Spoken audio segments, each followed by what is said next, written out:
And here comes our very first question, guys. And we are going to solve the Wipro questions. Before that, I would like to tell you one thing. Wipro, Cognizant, and sometimes Accenture.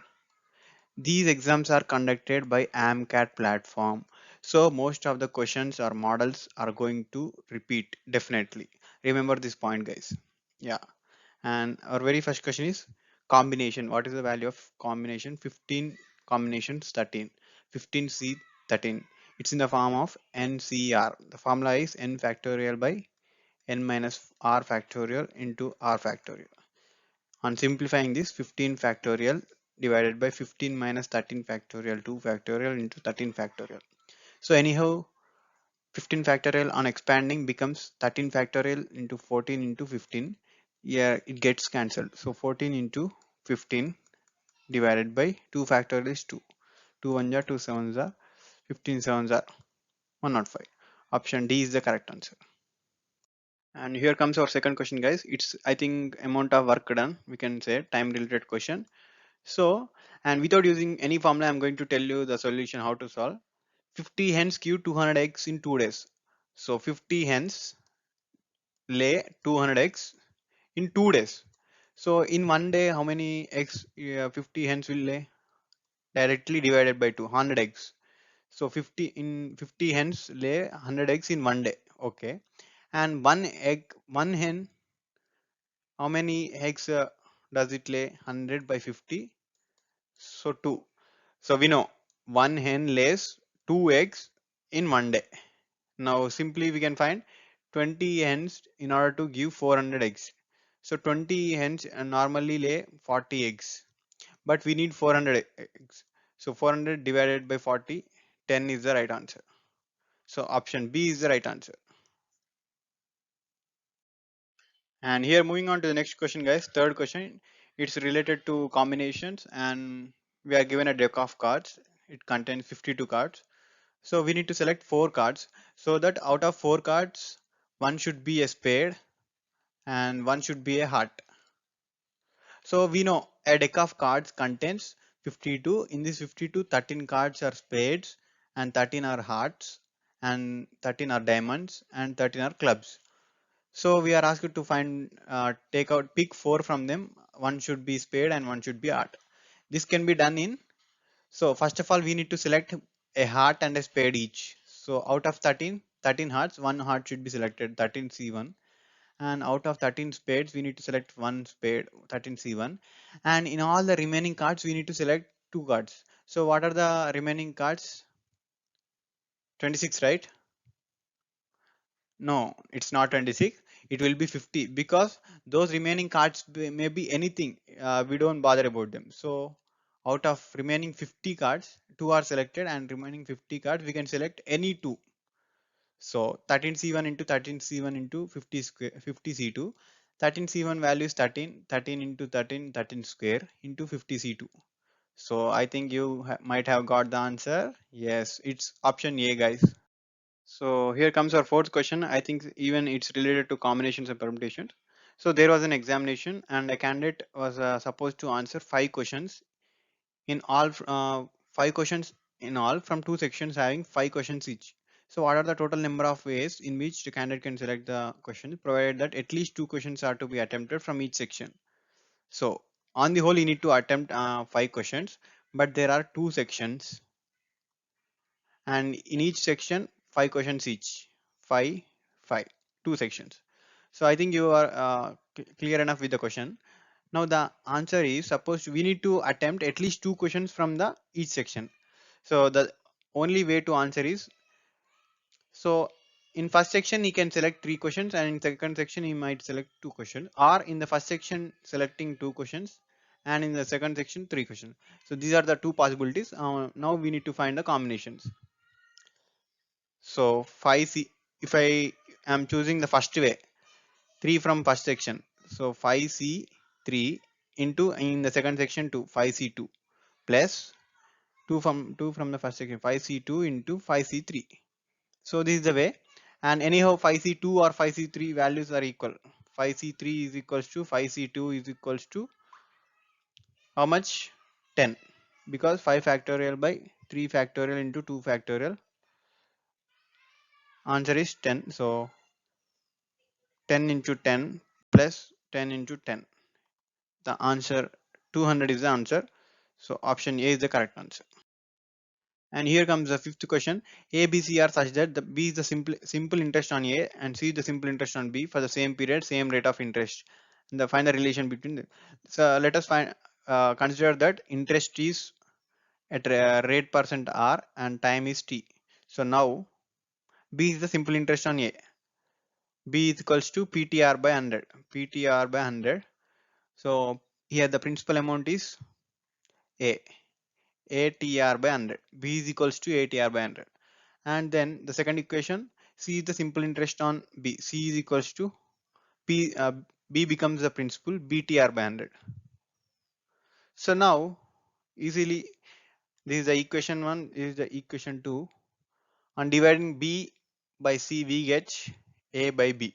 So B square is equals to, on cross multiplication, B square is equals to A into C. Hence option C is the correct answer. And here comes our sixth question, guys. One gear of a pulley rotates at a speed of 3 revolution per second, and another gear rotates at 5 revolution per second. If both start together, after how many seconds will they rotate together? So there was a pulley 1 and there was a pulley 2. Suppose it rotates, both of these rotates, but with a difference in speed, 3 revolution per second and 5 revolution per second. So guys, this is a practical application of LCM. So we need to find the LCM of 3 comma 5. So 15 will be the LCM of 3 comma 5. Option C is the correct answer. And here comes the seventh question, guys. It's related to profit and loss and discounts. So actually there was a shopkeeper, the bookstall. So the shopkeeper allows 10% discount on each item, each book. So after the final bill, if the bill is more than 1000 rupees, greater than 1000, and 5% further discount is allowed. So now let's look at Dilshan case. How much discount did he avail from the shop? So book one, 450 rupees, 250 rupees, and 520 rupees. Each book cost. Dilshan had bought 3 books. So now we need to find 10% discount on each of these books. Directly 10% of anything becomes one decimal place to the right side. So it becomes 45 rupees, it becomes 25 rupees, and it becomes 52 rupees. On the whole, on summing up, these become 122 rupees, isn't it? Yes. So 122 rupees in the first discount. So now if we add up this, we get 1220, guys. So 1220 was the actual price, but 122 was the discount. So what will be the net price? And it becomes 1098, guys. So the shopkeeper was really very kind. He allowed 5% discount again on this price because it is more than 1000, right? So 5% of 1098 is 5 by 100 into 1098. It becomes 10.98 into 5. So the multiplication on results 54.90. So I think you guys are clear enough. In the first discount, he had got 120 rupees of discount. So after the billing, it was 1098. So he got the second discount of 54.90. So 54.90 plus 122, it sums up to 176.9. Option B is the right answer. And here comes our eighth question, guys. It's related to again profit and loss, but here it's related to successive discounts. So I think any of the discount problems or profit and loss problem, we can simply solve them by considering the cost as 100 standard price. So I'm considering the same in this case. So there was a shopkeeper. He usually increases the price by 35% and then gives two successive discounts of 10% and 15% during festivals. So on the whole, what will be the transaction resulted in? So we need to find. So let us consider the initial price was 100. So after increasing 35%, it becomes 135 rupees, RS 135. So on this 135 rupees, there was a 10% discount. So 10% of anything will be directly two decimal places, 13.5 rupees. Initially it was 135. 135 minus 13.5. It becomes, so 121.5 will be the price after first discount. But again he had given the second discount as 15%. So for this we need, if we want to calculate, we can simply write 85%, because after subtracting 15%, we'll be left with 85%. Yeah, 85 by 100 into 121.5. So directly removing these decimal places and shifting to left side, 85 into 1.215. 85 into 1.215. So this is the final calculation for the answer, 103.275. So I hope I'm clear enough, guys. Initially, the shopkeeper in usual days it was for 100 rupees, but he had increased to 135% and then gave discounts of 10% and 5%. So even after giving these two discounts, final price was 103.275. So directly we can see that 3 rupees 275 paise it's more. So directly if you want to convert into percentage also, it remains 3.275 percentage profit. So gain, option B is the correct answer, guys. And here comes our ninth question, guys. What is the highest power of 5 contained in 200 factorial? So I think there is a simple method for to solve these kind of questions to find out the highest power of any digit.